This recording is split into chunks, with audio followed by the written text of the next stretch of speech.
Hello दोस्तों, नमस्कार। आप सब कैसे हैं? आशा करते हैं आप सब बहुत अच्छे होंगे। दोस्तों, आज की वीडियो में हम बात करने वाले हैं राजस्व महाअभियान को लेकर।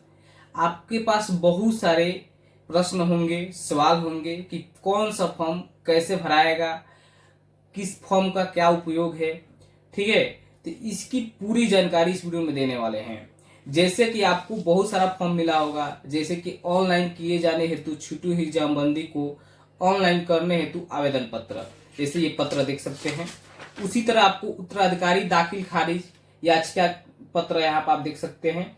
ठीक है, उसी तरह आपको बंटवारा या उत्तराधिकारी दाखिल खारिज का यहाँ पर आप देख सकते हैं। ठीक है, उसी तरह आपको एक और मिला होगा जो आपके नाम से आया होगा, जमाबंदी प्रति। ठीक है, तो अब इसका भी क्या उपयोग है इसके बारे में बताएंगे। और यहाँ पर आप देख सकते हैं कि एक है स्व अभिप्रमाणित प्रमाण पत्र। ठीक है, अब इसको कैसे फिल करना है, कहाँ इसका उपयोग है, इसकी पूरी जानकारी इस वीडियो में कवर करेंगे। तो आप लोग वीडियो में लास्ट तक बने रहेंगे। अगर वीडियो को देख रहे हैं और अभी तक लाइक शेयर नहीं किए हुए हैं तो दोस्तों वीडियो को लाइक शेयर कर लेंगे। चैनल पर नए हैं तो चैनल को सब्सक्राइब कर लेंगे, साथ में बेल आइकन को दबा लेंगे ताकि आने वाली हर एक अपडेट की जानकारी आपको समय पर मिलती रहे। तो चलिए दोस्तों वीडियो को शुरू करते हैं। जैसे कि दोस्तों यहाँ पर आप देख सकते हैं कि ये जमाबंदी पंजी प्रति है। दोस्तों, ऐसा आपको जमाबंदी प्रति मिला होगा। सबसे पहले इसके बारे में देखते हैं कि इसका क्या उपयोग है, इसमें क्या करना है। तो दोस्तों, ये जो जमाबंदी प्रति मिला है, जितने भी आपके पास जमीन होगा और उसका जमाबंदी अगर अलग अलग है तो आपको ये अलग अलग मिला होगा। ठीक है, आप अगर मान लीजिए आपके पास जो खतियानी जमीन है जिसे काश्तकारी कहते हैं, उसका अलग पंजी मिला होगा और आपने जितनी बार रजिस्ट्री कराई है और उस रजिस्ट्री का जो जमाबंदी प्रति है वो अलग मिला होगा। ठीक है, तो ऐसे आपको जमाबंदी प्रति देखने को मिला होगा। और इसमें अब क्या करना है, बहुत से लोगों का ये सवाल है। तो दोस्तों, यहाँ पर आपको देखने को मिलेगा, यहाँ पर लिखा है कि अगर जमाबंदी में कोई अशुद्धि है तो उसके नीचे दिए गए खाली स्थानों में लिखे। यानी कि अगर आपके जमाबंदी में कोई अशुद्धि है तो उसके नीचे दिए गए जो खाली स्थान है वहाँ पर लिखना है। अब बात है कि एक में कई में दो दो पेज मिला होगा आपको और कई में एक ही पेज मिला होगा। तो वो कब दो मिलेगा कब एक ही मिलेगा इसके बारे में बात करेंगे। ठीक है, और उसके बाद कर रहा है अगर जमाबंदी में कोई अशुद्धि है तो उसे सुधार करने हेतु आवेदन राजस्व महाअभियान शिविर में जमा करें। यानी इसमें कुछ गलती है तो आपको सुधार कर जो राजस्व महाअभियान चल रहा है उसके शिविर में ले जाकर जमा करना है। तो ठीक है, इसमें क्या क्या गलती हो सकता है इसके बारे में जानेंगे। तो जैसे कि दोस्तों, आपको मान लीजिए कि आपका नाम भी गलती हो सकता है, जिसके नाम से जमाबंदी चल रहा है उसका नाम भी गलती हो सकता है, खाता खेसरा गलती हो सकता है, किसी में खाता दिया हो तो खेसरा नहीं दिया है, किसी में खाता खेसरा नहीं दिया है, किसी में रकबा गलती है, लगान गलती है, उसमें चौहदी नहीं दिया है। तो ये सारी चीज़ इसमें सही करा सकते हैं। अगर आपका जमाबंदी ऑनलाइन शो कर रहा है और उसमें कुछ गलती है तो उसको सुधार करने के लिए ही आपको ये जमाबंदी प्रति मिला है। उसमें सुधार करने के लिए ही ये जमाबंदी प्रति आपको मिला है, इसमें भर कर आप उसको सुधार करने के लिए देंगे। ठीक है, जैसे कि दोस्तों यहाँ पर आप देख सकते हैं कि खाता 13 है, लेकिन यहाँ पर खेसरा आपको देखने को नहीं मिल रहा है। खेसरा यहाँ पर आपको देखने को नहीं मिल रहा है, यानी यहाँ पर खेसरा गलती है। और रकबा भी यहाँ पर 0 डिसमिल है, यानी जिस खेसरा के यहाँ पर भरेंगे उसका रकबा भी 0 डिसमिल है। टोटल यहाँ पर जमीन का रकबा देख सकते हैं कि 2 डिसमिल है। ठीक है, तो ऐसे आपको देखने को मिलेगा। इसमें जो भी गलती है, कुल रकबा गलती है तो कुल रकबा भी यहाँ पर सुधार करके डालेंगे। उसके बाद यहाँ पर खेसरा डालेंगे। ठीक है, उसके बाद रकबा उसका कितना है वो डालेंगे। अब ये कहाँ से मिलेगा, तो दोस्तों अगर आपके मान लीजिए खतियानी ज़मीन है, उसमें कितना ज़मीन बचा है उसके अनुसार है। जैसे देखिए यहाँ पर ये है 1347 है। ठीक है, ये हमारा जो है रजिस्ट्री किया हुआ ज़मीन है। ये खाता भी सही है, खेसरा भी सही है और रकबा यहाँ पर 0 डिसमिल है। हमारा रकबा है 5 धूर। ठीक है, 5 धूर, बहुत लोगों को डिसमिल समझ में नहीं आएगा तो धूर है। तो देखिए दोस्तों, और एक धूर में आपको 0.186 डिसमिल होता है। ठीक है, ये डिसमिल है एक धूर में। ठीक है, तो आपको मान लीजिए 5 धूर का है तो 5 धूर में इससे गुणा कर लीजिए। ठीक है, जब 5 धूर में गुणा कीजिएगा तो आपको मिलेगा ये 0. ठीक है, 5 6 के 30 के 0, 5 8 40 और 40 3 43 के 3 हासिल 4, 5 एकम 5 9। इतना डिसमिल आपको ये ज़मीन होना चाहिए। यहाँ पर दिया है 1 डिसमिल, यानी अधिक रकबा यहाँ पर दिखा रहा है, यहाँ पर 0 0 दिया है, तो इसको कैसे फिल करेंगे? तो देखिए यहाँ पर खाता भी सही है तो खाता सही है, खेसरा सही है, तो इसको ऐसे ही फिल कर देंगे। खाता खेसरा जो सही है जैसे है वैसे लिख देंगे, ठीक है। और यहाँ पर 0 0 डिसमिल है तो इसको हम यहाँ पर डालेंगे 0 एकड़, ठीक है। एकड़ है तो एकड़, और उसके बाद डिसमिल को हम डालेंगे 0.930 डिसमिल, ठीक है। ऐसे इसको फिल करेंगे। उसके बाद यहाँ पर जमाबंदी डालेंगे, जैसे मान लीजिए कि कोई एक पूर्व में क्या है, उत्तर में कौन है, पश्चिम में कौन है, दक्षिण में कौन है, ऐसे आपको इसका चौहदी डालना है। उसके बाद यहाँ पर लगान कितना है, लगान आपका मान लीजिए कि 10 रुपये है। अंतिम वर्ष लगान आपने कब फिल किया था उसका भी यहाँ पर विवरण भरना है। अब यहाँ पर कुल परिमाण कितना है, 1 डिसमिल, तो ये गलत है, हमारे पास एक ही उसमें खेसरा है इसलिए एक ही है, तो इसमें कुल परिमाण यहाँ पर डालेंगे कितना होना चाहिए, 0 एकड़ कितना 0.930 डिसमिल। यानी आपका अधिक है तभी सुधार करना है, कम है तभी सुधार करना है, ठीक है।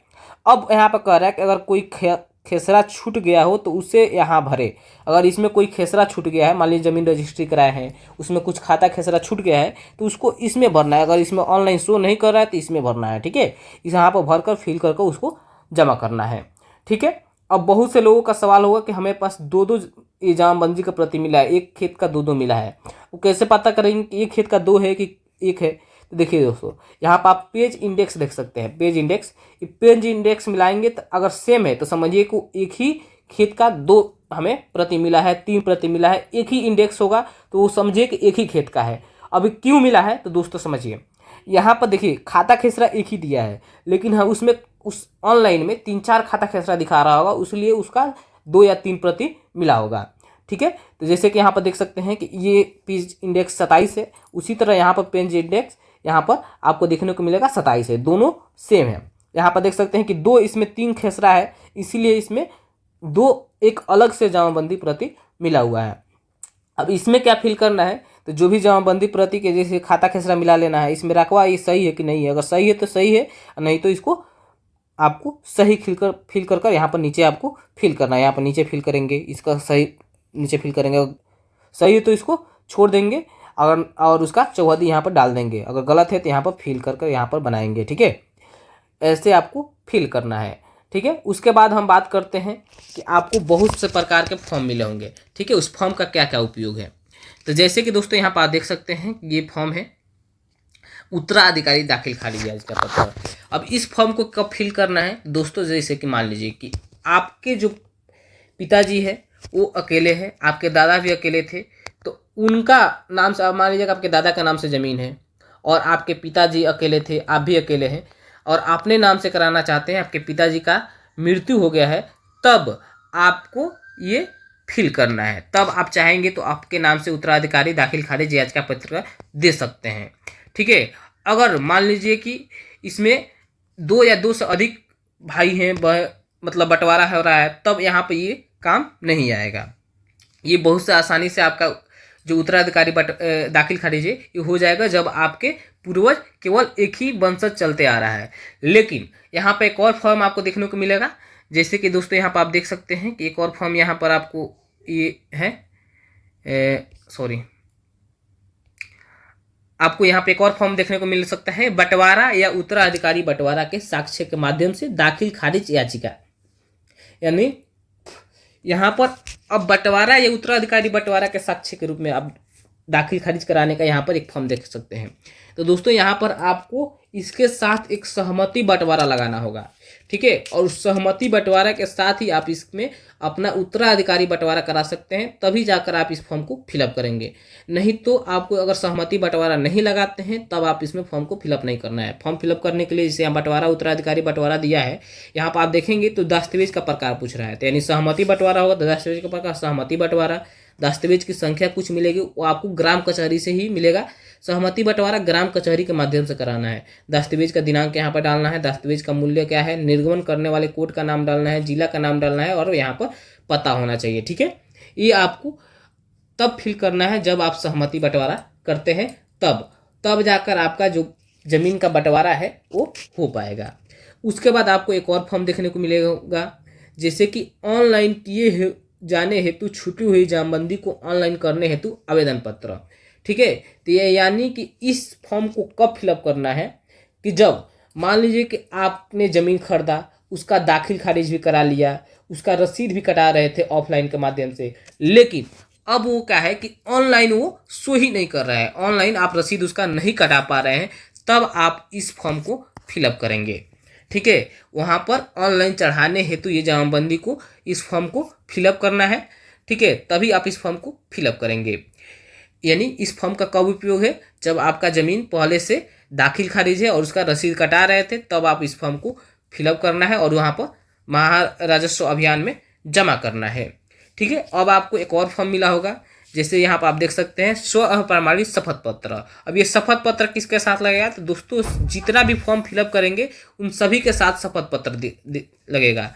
ठीक है, तो इस शपथ पत्र को फिल कर जैसे मान लीजिए कि आपने जमाबंदी प्रति का फॉर्म फिलअप किया, तो उसके साथ भी ये शपथ पत्र आपको लगाना होगा। जैसे कि यहाँ पर देख सकते हैं कि जो जमाबंदी प्रति का प्रति है, इसके फिल कर रहे हैं, तो इसके साथ शपथ पत्र आपको लगाकर देना है। ठीक है, और इसमें कौन कौन से मतलब सुधार हेतु कौन कौन सा साक्ष्य लगाएंगे। ठीक है, तो यहाँ पर अगर लगान के रसीद है तो लगान का रसीद लगाना है, शुद्धि पत्र है तो शुद्धि पत्र लगाना है, केवाला का प्रति भी लगाना है, खतियान के प्रति, मापी प्रतिवेदन, इसमें से जो भी दस्तावेज आपके पास है इसके साथ लगाकर देंगे, जिसके माध्यम से ये सुधार होगा। ठीक है, तो दोस्तों ये थी पूरी जानकारी, आपने कौन कौन से फॉर्म मिला है और उस फॉर्म को कैसे फिल करना है, कहाँ पर कौन फॉर्म लगेगा, इसकी पूरी जानकारी मैंने दिया। उम्मीद करता हूं कि मैंने जो जानकारी दिया है आपको पसंद आया होगा। अगर हमारी दी गई जानकारी आपको पसंद आया है तो दोस्तों वीडियो को लाइक कर लीजिएगा, चैनल पर नए हैं तो चैनल को सब्सक्राइब कर लीजिएगा, साथ में बेल आइकन को दबा लीजिएगा, ताकि आने वाली हर एक अपडेट की जानकारी आपको समय पर मिलती रहे। तो चलिए इस वीडियो को समाप्त करते हैं, मिलते हैं किसी एक और नए वीडियो में, तब तक के लिए जय हिंद जय भारत।